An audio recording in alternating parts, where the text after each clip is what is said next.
Les mauvaises habitudes alimentaires, ce qu'on appelle mauvaises habitudes alimentaires, les conséquences de ça, ce n'est pas ce qu'on dit. C'est terrible. Les maladies dégénératives, les AVC, on voit des jeunes qui tombent brusquement aujourd'hui, on dit ah, mais c'est tout à l'heure je l'ai vu, mais il est jeune, mais non.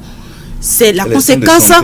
Oui, c'est la conséquence d'une mauvaise alimentation, d'une mauvaise pratique alimentaire, pas forcément lorsqu'il a grandi, mais depuis la famille, depuis son enfance, ce que le cocon familial lui a servi, pas forcément de mauvaise foi. Les familles ne le savent pas souvent parce qu'elles ne sont pas éduquées. Les mamans ne savent pas. Elles-mêmes, elles reproduisent ce que sa maman avait reproduit, ainsi de suite. C'est bien que à un moment donné, de la génération, à un moment donné, dans une génération, on se dit, mais dans cette famille-là, telle famille, je crois qu'ils sont diabétiques. Ils développent souvent telle maladie. On dit que la maladie est héréditaire chez eux. Non, pas forcément.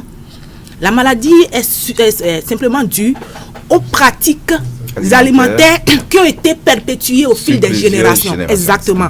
Et donc, l'éducation alimentaire nutritionnelle est tellement cruciale pour rompre avec ces habitudes-là.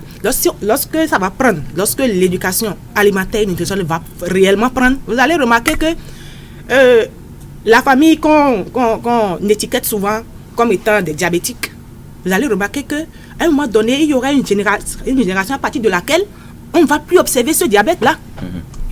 On ne va plus observer cette hypertension artérielle là chez eux.